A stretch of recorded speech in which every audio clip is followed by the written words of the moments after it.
Hi friends, అందరికీ నమస్కారం. ఈరోజు మనం ప్రణయం 9వ భాగంలో ఏం జరిగింది అనేది తెలుసుకుందాం. శివాన్స్ వాళ్ళ అమ్మమ్మ గారు, రే ఏంట్రా నువ్వు ఎవరినో పెళ్లి చేసుకొని రావడం ఏంట్రా అని అంటూ శేఖర్ గారి తల్లి గుండెలు బాదుకుంటూ బయటకు వచ్చి భర్త పక్కనే భయంగా నిలబడ్డారు. రే నేను మాట్లాడుతుంటే అలా బెల్లం కొట్టిన రాయిలాగా నిలబడ్డావేంట్రా? నోరు విప్పి మాట్లాడరా. ఇక్కడ నీ తల్లిదండ్రులము మేము చచ్చామనుకున్నామా లేక బ్రతుకున్నామనుకున్నావా? ఈ మాత్రం పెళ్లి మేము చేయలేమా? ఇలా పెద్దవాళ్ళు ఎవరికి తెలియకుండా గుట్టు చప్పుడు కాకుండా దొంగతనంగా పెళ్లి చేసుకొని రావాల్సిన అవసరం నీకు ఏమొచ్చింది? ఒకవేళ నువ్వు ఆ అమ్మాయిని ప్రేమించి ఉంటే నీ ప్రేమ విషయం మాతో చెప్తే మేమే వెళ్ళి ఆ అమ్మాయి పెద్దవాళ్లతో మాట్లాడి మీ ఇద్దరి పెళ్లి జరిపించేవాళ్ళం కదా అని అన్నారు శేఖర్ గారి తండ్రి కోపంగా. అప్పటి వరకు మౌనంగా ఉన్న శేఖర్ గారు నెమ్మదిగా నోరు విప్పి మాట్లాడుతూ, నాన్న, ఈ అమ్మాయి అనాథ.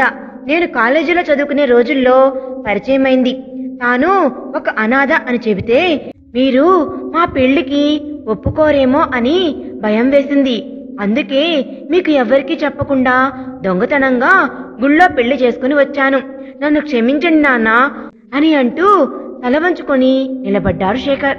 ఆ అమ్మాయి తల్లిదండ్రులు లేని అనాథ అని తెలియగానే శేఖర్ గారి తండ్రిలో కోపం కట్టెలు తెంచుకుంది. దాంతో ఆవేశంగా, అమ్మా బాబు, ఎవడో తెలియని దారిని పోయే దరిద్రాన్ని 3 ముళ్ళు వేసి మరీ చంకలో పెట్టుకుని వచ్చావా? ఆ అమ్మాయి పుట్టుకేంటో తెలియదు.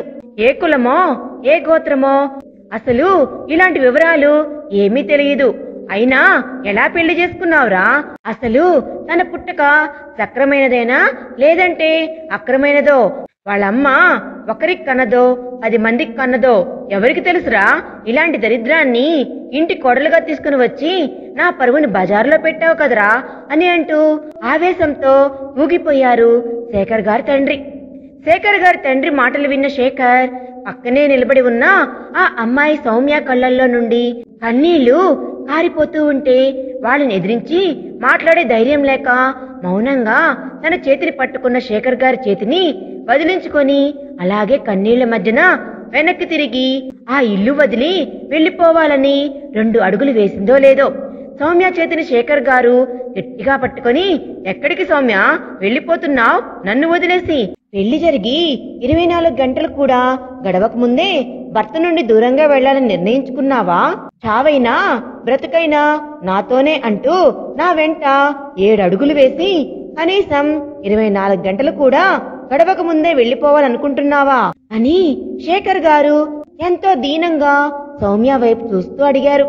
భర్త మాటలు విన్న సౌమ్య మాటలు రాని మోగదానిలా శేఖర్ గారి కళ్ళల్లోకి చూస్తూ తల అడ్డంగా ఊపింది. ఈ పెళ్లిని మీ వాళ్ళు అంగీకరించరు అని అన్నట్లు. నిన్ను నీతో బంధాన్ని అంగీకరించిన వాళ్ళు ఎవ్వరూ కూడా నాకు అక్కర్లేదు సౌమ్య. ఎప్పుడైతే నీ గురించి, నీ పుట్టుక గురించి మా నాన్న నీచంగా మాట్లాడారో ఆ క్షణమే ఆయన కొడుగ్గా నేను చచ్చిపోయాను. ప్రస్తుతం నేను ఇప్పుడు కేవలం నేను ప్రేమించిన సౌమ్యకి భర్తని మాత్రమే. నీకు విలువ ఇవ్వని ఇంట్లో నాకు కూడా స్థానం అక్కర్లేదు. పదా వెళ్ళిపోదాం అని అంటూ సౌమ్య చుట్టూ చెయ్యి వేసి వెనక్కి తిరిగాడు శేఖర్ ఇల్లు వదిలి వెళ్లిపోవడానికి. చెట్టంత ఎదిగిన కొడుకు అందర్నీ వదిలేసి దిక్కులేని వాడిలా వెళ్లిపోతూ ఉంటే శేఖర్ గారి తల్లి తట్టుకోలేకపోయారు. ఏమండి, మన అబ్బాయి వెళ్లిపోతున్నాడండి, ఆపండి. అనవసరపు పంతాలకు పోయి చెట్టంత ఎదిగిన కొడుకుని దూరం చేసుకోవద్దండి అని అంటూ కన్నీళ్లతో భర్తను వేడుకోసాగింది శేఖర్ గారి తల్లి. భార్య మాటలు విన్న శేఖర్ తండ్రి, అక్కర్లేదు, ఈ ఇల్లు, ఈ బంధాలు, ఈ బంధుత్వాలు, ఈ ఆస్తిపాస్తులు అన్నిటినీ వద్దనుకొని ఎవరికి పుట్టిందో తెలియని దానికోసం దాని వెంటే వెళ్లిపోతున్నాడు కదా, వెళ్ళనివ్వు. నేనిచ్చిన ఈ సకల సుఖాలన్నింటినీ వదులుకొని జానడి పొట్ట కోసం పట్టెడన్నం సంపాదించడానికి వాడు పడే కష్టం వాడికి మన విలువ ఏంటో తెలియజేస్తుంది అని భార్యతో చెబుతూ, శేఖర్, ఒక్క క్షణం ఈ ఇల్లు దాటి వెళ్లే ముందు బాగా ఆలోచించుకో. ఒకసారి ఈ ఇంటి గడప బయట కాలు పెట్టావు అంటే తిరిగి ఇంట్లో స్థానాన్ని సంపాదించుకోలేవు. అలాగే నా ఆస్తిలో చిల్లి గవ్వ కూడా నీకు దక్కదు అని అన్నారు కోపంగా శేఖర్ గారి తండ్రి మాటలు విన్న శేఖర్ గారు ఒక్క క్షణం వెనక్కి తిరిగి చిరునవ్వుతో తల్లిదండ్రులను చూస్తూ, మీరు ఇచ్చిన ఈ జన్మకి మించిన ఆస్తి మరొకటి లేదు నాన్న. నాకు ఈ ఆస్తి చాలు. మీరు సంపాదించిన దాంట్లో చిల్లిగవ్వ కూడా నాకు అక్కర్లేదు. ఈ ఆస్తిని మీకు నచ్చినట్లుగానే చేసుకోండి. మరొక విషయం, మీరే వచ్చి నన్ను బ్రతిమిలాడి ఈ ఇంటికి తీసుకుని వచ్చే వరకు నా అంతట నేనుగా ఈ ఇంట్లో ఎట్టి పరిస్థితుల్లోనూ కాలు పెట్టడం జరగదు. వెళ్ళొస్తాను నాన్న. మీ ఆస్తిపాస్తులు అక్కర్లేదు, కానీ ఎక్కడున్నా మీ ఆశీర్వాదాలు మాకు ఉంటే చాలు అని అంటూ సౌమ్యాన్ని తీసుకుని అక్కడి నుండి వెళ్లిపోయారు శేఖర్ గారు. కొడుకు ఎవరో అనాథ అమ్మాయిని పెళ్లి చేసుకుని వచ్చి అలా సడన్ గా ఇల్లు వదిలి వెళ్లిపోవడంతో శేఖర్ గారి తల్లిదండ్రుల హృదయాలు తట్టుకోలేకపోయాయి. దాంతో ఇద్దరు జబ్బు చేసి మంచాన పడ్డారు. శేఖర్ గారు ఇల్లు వదిలి వెళ్లిపోయిన సంవత్సరానికి శేఖర్ గారి తల్లి చనిపోతే, భార్య పోయిన 3 నెలలకి శేఖర్ గారి తండ్రి కూడా చనిపోయారు. శేఖర్ గారి తండ్రి చనిపోయే ముందు తనకున్న 100 కోట్ల ఆస్తిని తన కొడుకుకు పుట్టే పిల్లల పేరు మీద రాసి, ఒకవేళ తన కొడుకు వారసులు ఎవరు రాని పక్షంలో మేము చనిపోయిన 25 సంవత్సరాలకి ఈ ఆస్తిపాస్తులు అన్నీ ట్రస్టుపరం అయిపోతాయి అంటూ వీలునామా రాసిపెట్టి మరీ చనిపోయారు. మరోవైపు ఇంట్లో నుండి వెళ్లిపోయిన సౌమ్య శేఖర్ గారులకి పెళ్లైన 5 ఏళ్లకి ఒక ఆడపిల్ల పుట్టింది. తల్లి తండ్రి చనిపోయిన విషయం శేఖర్ గారికి తెలియదు. ఆ ఆడపిల్లని అపురూపంగా పెంచుకుంటూ సంతోషంగా రోజుల్ని వెళ్లదీస్తూ ఉన్నారు. తల్లిదండ్రులు జబ్బున పడినప్పటి నుంచి శారదా గారు శేఖర్ గారి కోసం వెతికించని ఊరంటూ లేదు. దాదాపు 5 ఏళ్ల తర్వాత శారదా గారి నిరీక్షణ ఫలించి శేఖర్ గారి ఆచూకీ కనుక్కున్నారు. శేఖర్ గారి ఆచూకీ తెలిసిన వెంటనే శారదా గారు తల్లిదండ్రుల మరణ వార్త తెలియజేసి వెంటనే తనని వచ్చి కలవమంటూ శేఖర్ గారికి టెలిగ్రామ్ ఇచ్చారు. చెల్లెలి ద్వారా విషయం తెలుసుకున్న శేఖర్ గారు ఉన్న ఫలంగా భార్యా బిడ్డలతో కలిసి చెల్లెల్ని కలవడం కోసం కారులో బయలుదేరి వస్తూ ఉంటే మధ్యలో యాక్సిడెంట్ అయ్యింది. అలా యాక్సిడెంట్ అయినప్పుడే కారు మంటల్లో తగలబడిపోయింది. యాక్సిడెంట్ అయిన వెంటనే తమ చేతిలో ఉన్న పసిబిడ్డని బయటకు విసిరేశారు సౌమ్య గారు. ఆ పాపని బయటకు విసిరేయడం, కారులోని పెట్రోల్ ట్యాంక్ పేలి మంటలు రావటం ఒకేసారి జరిగిపోయాయి. కళ్ల ముందే యాక్సిడెంట్ జరగటంతో అక్కడున్న వాళ్లందరూ ఒక్క క్షణం బిక్క చచ్చిపోయారు. ఆ మరుక్షణం వాళ్ళు ఎవరు ఏంటి అనే తెలుసుకోవాలని ఎంత ప్రయత్నించినా తెలుసుకోలేకపోయారు. దాంతో పోలీస్ కంప్లైంట్ ఇచ్చి అక్కడ దొరికిన ఆ పసిబిడ్డని పోలీసుల సహాయంతో పక్కనే ఉన్న అనాథ శరణాలయంలో జాయం చేశారు చుట్టుపక్కల వాళ్ళు. 9 ఏళ్ల శివాంష్కి శారదా గారు తన మేనమామ మేనత్త ఇద్దరూ నీకు కాబోయే పెళ్లాంతో ఇంటికి వస్తున్నట్లుగా చెప్పడంతో శివాంష్ సంతోషానికి హద్దులు లేకుండా పోయాయి. తనకి కాబోయే పెళ్లాం కోసం ఎంతో ఆశగా ఎదురు చూస్తూ గడిపాడు. అలాంటి శివాంష్కి అత్తమామల మరణవార్త తెలియడంతో తాను చూడాలని ఎంతగానో ఎదురు చూసినా ఆ పసిపాప కూడా చనిపోయిందని తెలిసి తట్టుకోలేకపోయాడు. కాని శివాంష్ మనసులో ఎక్కడో ఏదో మూల ఆ పాపకి ఏం కాలేదు, బ్రతికే ఉంది అని అప్పట్నుంచి అనిపించసాగింది. దాంతో తనకు ఊహ తెలిసినప్పటి నుంచి తనంతట తానుగా తన పనులు చేసుకునే వయసు వచ్చిన నాటి నుంచి ఈ రోజు వరకు తన మరదల కోసం వెతుకుతూనే ఉన్నాడు. ఉన్నట్టుండి తన మరదల ఆచూకీ తెలిసి ఆమెను చేరుకోబోతున్నాను అనే క్షణంలో ఆమె అప్పుడే చనిపోయిందనే వార్త విని తట్టుకోలేకపోతున్నాడు. అలా మరదలి మరణ వార్త విని తట్టుకోలేక మంచం మీద వాలి వెక్కి వెక్కి ఏడుస్తూ కన్నీళ్ల మధ్యనే అర్ధరాత్రి ఎప్పటికో మెల్లిగా నిద్రలోకి జారుకున్నాడు శివాంష్. అలా శక్తి మీద ఇరిటేట్ అయి వెళ్లిపోవడంతో శక్తికి ఒక్క క్షణం ఏమీ అర్థం కాలేదు. ఏమైంది శివాంష్ గారికి? ఉన్నట్లుండి ఇలా బిహేవ్ చేస్తున్నారు? నిన్నటి వరకు బాగానే ఉన్నారు కదా, ఇప్పుడు ఎందుకని ఉన్నట్టుండి ఇలా మాట్లాడుతున్నారు? నేనే ఎక్కువ చొరవ తీసుకున్నానేమో, నా ప్రెజెన్స్ అతనికి నచ్చడం లేదేమో, అంతే అయ్యుంటది. అయినా నా లిమిట్స్ నేను చూసుకొని ప్రవర్తించాలి కదా, అనవసరంగా సార్ని ఇరిటేట్ చేస్తున్నాను అని కళ్ళ నిండా నీళ్లతో తన మనసుకి తానే నచ్చ చెప్పుకొని తను కూడా భోజనం చేయకుండా తన గదిలోకి వెళ్లిపోయింది శక్తి. శివాంష్ బాధతో ఆలోచిస్తూ అలాగే మెల్లిగా నిద్రలోకి జారుకుంటే శక్తి అస్తవ్యస్తమైన తన ఆలోచనలను సరిచేయలేక అలాగే కలత నిద్రలోకి జారుకుంది. ఉదయం ఎప్పట్లాగే మెలకువ వచ్చిన శక్తి రోజులాగే ఇంట్లో పనులన్నీ పూర్తి చేసుకుని ఇంతకు ముందు శివాంష్ చెప్పిన మాటలు గుర్తుపెట్టుకొని అతని కోసం ఎదురు చూడకుండానే బ్రేక్ఫాస్ట్ చేసి లంచ్ బాక్స్ తీసుకొని నేరుగా ఆఫీస్కి వెళ్లిపోయింది. రాత్రంతా ఆలోచిస్తూ ఎప్పటికో నిద్రలోకి జారుకున్న శివాంష్ ఉదయం ఆలస్యంగా నిద్రలేచి ఆలస్యం అవడంతో ఆ రోజుకి జిమ్ కి వెళ్లకుండా నేరుగా వాష్రూమ్ లోకి వెళ్లి ఫ్రెష్ అయి వచ్చి ఆఫీస్ కి రెడీ అయిపోయి ఒకేసారి కిందకి దిగాడు. క్రిందకి వచ్చిన శివాంష్ చుట్టూ గమనించి శక్తి కనిపించకపోవడంతో మేడం లేరా, ఎక్కడికి వెళ్లారు అని అంటూ అక్కడ ఉన్న పని మనిషిని అడిగాడు. శక్తి అమ్మగారు ఇందాకే ఆఫీస్కి వెళ్లిపోయారు బాబు అని చెప్పింది పని మనిషి. పని మనిషి చెప్పింది విన్న శివాంష్ ఒక్క క్షణం రాత్రి తన ప్రవర్తనని తలుచుకొని ఓహో మేడం గారికి కోపం వచ్చినట్లుంది అని అనుకుని తను బ్రేక్ఫాస్ట్ చేసిందా అని అడిగాడు పని మనిషితో. హా బాబు, టిఫిన్ తినేసి లంచ్ బాక్స్ కూడా తీసుకుని వెళ్లారు అమ్మగారు అని చెప్పింది పని మనిషి. పర్వాలేదు, నా మీద ఉన్న కోపాన్ని తిండి మీద చూపించలేదన్నమాట. ఓకే అని అనుకుని సరే త్వరగా టిఫిన్ వడ్డించు అంటూ డైనింగ్ టేబుల్ దగ్గర కూర్చున్నాడు శివాంష్. అతడు కూర్చోగానే బ్రేక్ఫాస్ట్ వడ్డించింది పని మనిషి. త్వరగా పని మనిషి పెట్టింది తినేసి అక్కడి నుండి నేరుగా ఆఫీస్కి వెళ్లిపోయాడు. ఆఫీస్కి వెళ్లగానే అతని మేనేజర్ కి కాల్ చేసి క్యాబిన్ కి పిలిపించుకున్నాడు. శివాంష్ పిలవటమే ఆలస్యం. మేనేజర్ శివాంష్ క్యాబిన్ కి వెళ్లి శివాంష్ అడిగిన డీటెయిల్స్ అన్ని అతని ఎదుట ఉంచాడు. అతనికి కావాల్సినవన్నీ అందించడం పూర్తయిన తర్వాత మరొక కవర్ తీసి శివాంష్ ఎదుట ఉంచాడు మేనేజర్. మేనేజర్ తన టేబుల్ మీద పెట్టిన కవర్ ని చూసిన అతను ఈ కవర్ ఏంటి మేనేజర్ గారు అని అడిగాడు శివాంష్. అది మీ పిఏ శక్తి తన జాబ్ కి రిజైన్ చేస్తున్నట్లు ఇందాకే ఈ లెటర్ ఇచ్చారు సార్ ఆఫీస్కి రాగానే అని చెప్పాడు మేనేజర్. మేనేజర్ చెప్పింది వినగానే అతడికి ఒక్క క్షణం పట్టరానంత కోపం వచ్చింది. కానీ అది మేనేజర్ ముందు చూపించడం భావ్యం కాదనుకొని అతి బలవంతం మీద తనను తాను కంట్రోల్ చేసుకొని సరే మీరు వెళ్ళండి, మీరు వెళ్ళి ఒకసారి శక్తిని నా క్యాబిన్ కి పంపించండి అని అన్నాడు శివాంష్ సాధ్యమైనంత కూల్ గా ఉండటానికి ప్రయత్నిస్తూ.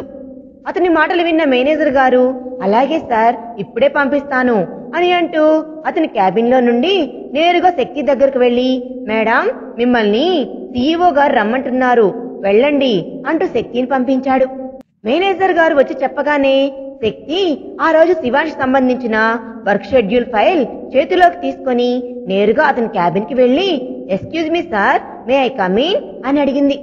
ఎస్ కమిన్ అని అన్నాడు శివాంష్ కోపంగా శక్తిని చూస్తూ.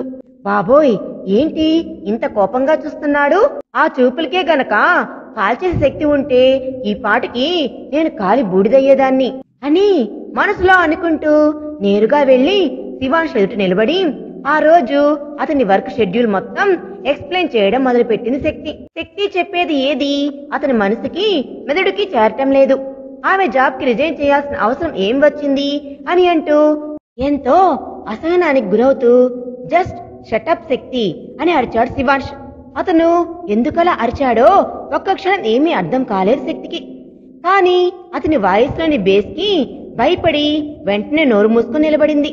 ఇప్పుడు నేనేం చేశాను అన్నట్లుగా శివాంష్ కేసు చూడటంతో ఆమె చూపులని భావం అర్థం చేసుకున్న శివాంష్ ఆమె ఇచ్చిన రిజిగ్నేషన్ లెటర్ కనీసం ఓపెన్ కూడా చేయకుండా ఆమె చేతిలో పెట్టి ఏంటిది అని అడిగాడు కోపంగా. ఏముంది సార్, నా రిజిగ్నేషన్ లెటర్. ఎలాగూ టర్మ్స్ అండ్ కండిషన్స్ ప్రకారం నోటీస్ పీరియడ్ 3 నెలలు నేను ఇక్కడే వర్క్ చేయాలి. మన కాంట్రాక్ట్ ప్రకారం సంవత్సరం నేను మీకు భార్యగా ఉండాలి.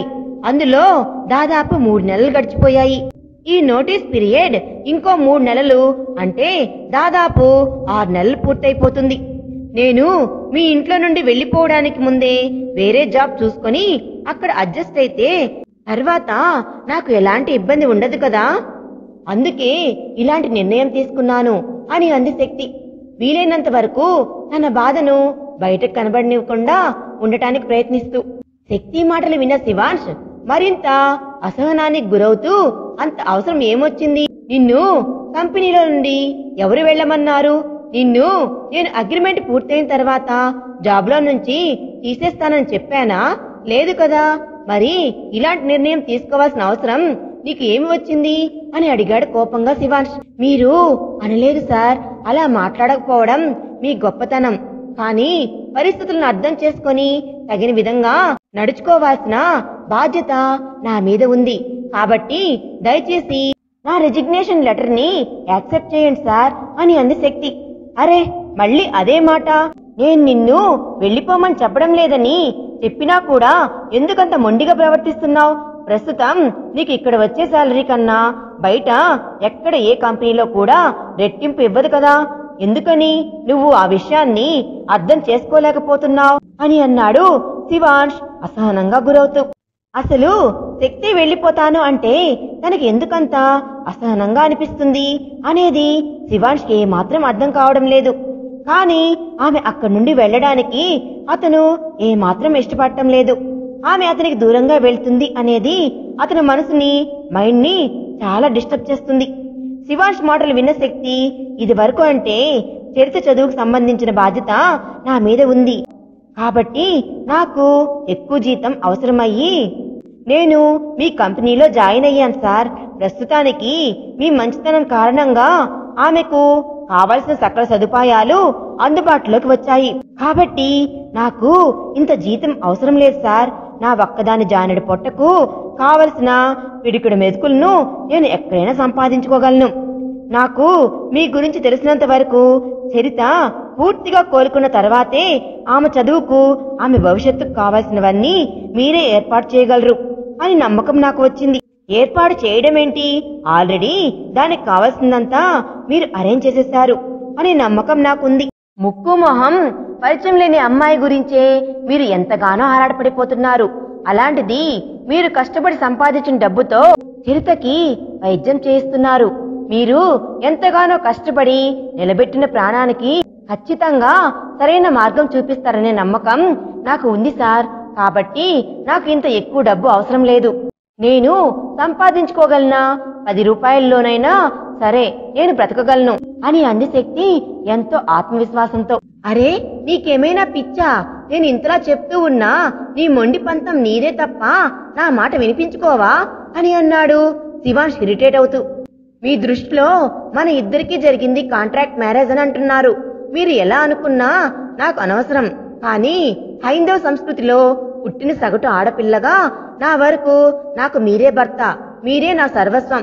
ఇక ఈ జీవితంలో మరొకరి చోటు అనేది ఉండదు. కన్ను మూసే వరకు మీతో గడిపిన ఈ కొన్ని రోజుల జ్ఞాపకాలనే మనసులో భద్రంగా పదిలపరుచుకొని జీవితాన్ని గడిపేస్తాను. జరిగిన ఈ పెళ్లిని అడ్డం పెట్టుకొని మిమ్మల్ని ఎప్పటికీ ఇబ్బంది పెట్టను. మీతో గడిపిన ఈ సంవత్సర కాలం తాలూకు జ్ఞాపకాలు చాలు. అంతకన్నా నాకు ఇంకేమీ అవసరం లేదు సార్. అందుకే మీ నుండి విడిపోయిన తర్వాత మిమ్మల్ని చూస్తూ బ్రతకడం కన్నా మీకు దూరంగా ఉండి మీ జ్ఞాపకాలతో జీవించడానికి నేను ఇష్టపడుతున్నాను. అందుకే ఇలాంటి నిర్ణయం తీసుకున్నాను. ప్లీజ్ దయచేసి నా నిర్ణయాన్ని కాదనకండి అని అంది శక్తి ఎంతో దీనంగా శివాంష్ని వేడుకుంటూ. శక్తి మాటలు విన్న శివాంష్ కోపంగా శక్తిని చూస్తూ, అసలు నువ్వు ఏం మాట్లాడుతున్నావు శక్తి? నీకైనా అర్థమవుతుందా? మన అగ్రిమెంట్ జరగడానికి ముందే మన ఇద్దరి మధ్య కండిషన్స్ అన్నీ నేను క్లియర్ గా నీకు ఎక్స్ప్లెయిన్ చేశాను. నేను నిన్ను ఎలాంటి పరిస్థితుల్లో పెళ్లి చేసుకుంటున్నాను అనే విషయం నీకు చెప్పాను. పెళ్ళైన తర్వాత ఖచ్చితంగా 1 year కి నేను నిన్ను వదిలేస్తాను అని కూడా చెప్పాను. అప్పుడు అన్నింటికీ ఒప్పుకొని ఇప్పుడేంటి నా భార్యని అది ఇది అంటూ మాట్లాడుతున్నావు? ఇలా మాట్లాడటం ఏమాత్రం కరెక్ట్ గా లేదు శక్తి అని అన్నాడు శివాంష్. శారదా గారికి శక్తి ఆఫీస్లో నుంచి జాబ్ మానేసి వెళ్లిపోతున్న సంగతి తెలుస్తుందా? ఆ విషయం తెలిసి శారదా గారు శివాంష్ని నిలదీస్తుందా అనేది మనం నెక్స్ట్ పార్ట్ లో తెలుసుకుందాం. ఈ వీడియో కనుక మీకు నచ్చినట్లయితే ప్లీజ్ లైక్ చేయండి. Thanks for watching.